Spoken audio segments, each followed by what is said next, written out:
साथियों नमस्कार, एक बार पुनः स्वागत है आपका ज्ञान गंगा आयुर्वेद क्लासेस में। आज हम बात करने वाले हैं चरक शारीर स्थान के छठे चैप्टर का अंतिम लेक्चर अर्थात 9th पॉइंट के बारे में बात करेंगे, परम आयु कारणम, जैसा कि सिलेबस में बोला गया है। तो परम आयु कारणम अर्थात परम आयु अर्थात श्रेष्ठ आयु का जो कारण है, क्या क्या कारण होते हैं जिससे व्यक्ति अपना संपूर्ण मतलब जो आयु अर्थात श्रेष्ठ आयु मैक्सिमम आयु जीता है, उसके क्या कारण है उसके बारे में बात करेंगे। इसके बात करने से पहले, इस पॉइंट से पहले हम लोग एक पॉइंट चर्चा करने जाएंगे कि हर एक युग में परम आयु होती क्या है। जैसे आपने सुना होगा त्रेता द्वापर कलयुग, त्रेता द्वापर कलयुग, है ना। सभी अलग अलग युग में क्या परम आयु या श्रेष्ठ आयु मैक्सिमम आयु जो जीते थे उसकी आयु को जानना जरूरी है। तो आइए देखते हैं साइड में हम लोग का परम आयु, युग के अनुसार परम आयु का प्रमाण, युग के अनुसार परम आयु का प्रमाण अर्थात श्रेष्ठ आयु अर्थात मैक्सिमम आयु क्या प्रमाण है। देखेंगे कृतयुग, आप लोगों ने सुना होगा कृतयुग, कृतयुग में जो मैक्सिमम जो व्यक्तियों की आयु होती थी कहते 4 साल 400 वर्ष तक व्यक्ति जीते थे। और त्रेता युग में जो व्यक्ति की आयु होती थी वो 300 वर्ष होती थी। तो देखिए, और साथ ही साथ द्वापर युग में, ये जो द्वापर मतलब 2 है ना, तो 200 वर्ष व्यक्ति की आयु होती थी। और कलयुग जो इस समय वर्तमान चल रहा है, बहुत लंबे समय तक कलयुग चलेगा, जो हम लोग का समय काल है कलयुग, ठीक है ना। मतलब कलयुग का मतलब जिस समय ये संहिता लिखी गई है उसकी बात कर रहे हैं, ठीक है। तो कलयुग में जो व्यक्ति का प्रमाण है आयु है वो 100 वर्ष है। तो देख रहे हैं ऊपर से नीचे कृतयुग, त्रेता, द्वापर और कलयुग, डिक्रीजिंग आर्डर में 400, 300, 200 और 100 वर्ष। समझ में आ गया। तो ये जो 100 वर्ष है कलयुग में व्यक्ति 100 वर्ष कैसे जिए अर्थात उसी को बोला गया है कि परम आयु कारणम, उस परम आयु को प्राप्त करने का क्या क्या कारण हो सकता है, क्या कौन सा साधन हो सकता है। तो सबसे पहले ये जान लेते हैं कि यहाँ पर एक पॉइंट है कि गर्भ की परम आयु, ये किसकी परम आयु बोल रहा है, गर्भ की परम आयु।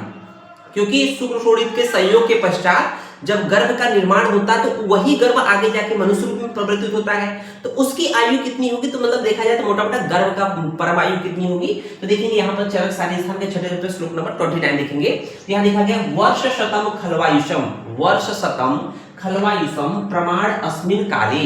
तो हम लोग ने 100 वर्ष जो बोला है वो यहाँ से बोला है। तो यहाँ बोला गया है कि इस कलयुग के आरंभ में, इस कलयुग के आरंभ काल में आयु का प्रमाण अर्थात जो व्यक्ति जो जन्म लेता है अर्थात गर्भ की परम आयु 100 वर्ष होती है। क्लियर। तो यहाँ पर पूछता है कि गर्भ की परम आयु कितनी होती है, 100 वर्ष होती है कलयुग में, ठीक है ना। इसलिए हम लोगों ने एक त्रेता द्वापर कलयुग की तरफ बता दिया आपको, ठीक है।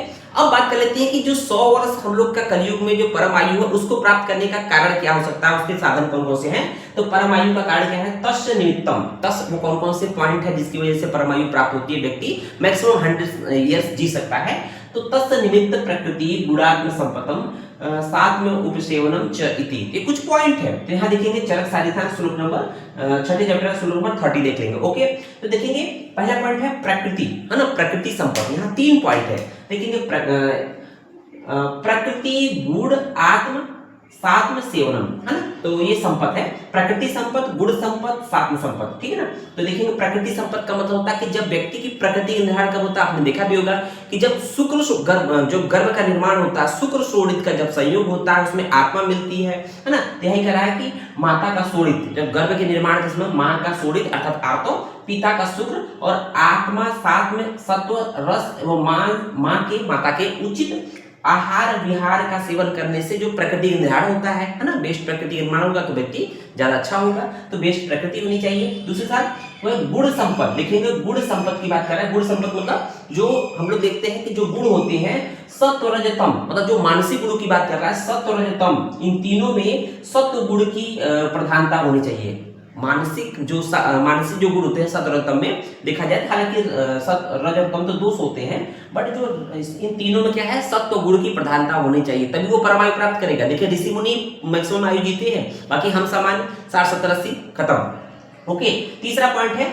आत्म संपत्ति। आत्म संपत्ति देखेंगे पूर्ण आयु के कारण भूत उत्कृष्ट धर्म अर्थ से युक्त होना, मतलब जो भी आत्मा कब सही रहेगी, जब धर्म अर्थ से युक्त होगा, जब धार्मिक कार्य करेंगे, आर्थिक काम करेंगे, पैसा कमाएंगे, तभी ठीक रहेगा। ओके, उसको देखेंगे सात्म संपत्ति, लास्ट में देखेंगे सात्म उपसेवनम। सात्म संपत्ति मतलब क्या है कि प्रकृति के अनुकूल हितकारी वस्तु का सेवन करना, जो जैसी व्यक्ति की प्रकृति है, वातिक प्रकृति है तो वातिक प्रकृति के अनुरूप ही उसके आहार विहार का सेवन करना, पित्तज है तो पित्तज के अनुरूप आहार विहार, मतलब जो प्रकृति है उसी के अनुरूप आहार विहार का सेवन करना वो व्यक्ति को परम आयु की तरफ ले जाता है। तो ये कुछ पॉइंट है, फैक्टर है जिसकी वजह से व्यक्ति मैक्सिमम आयु जीता है।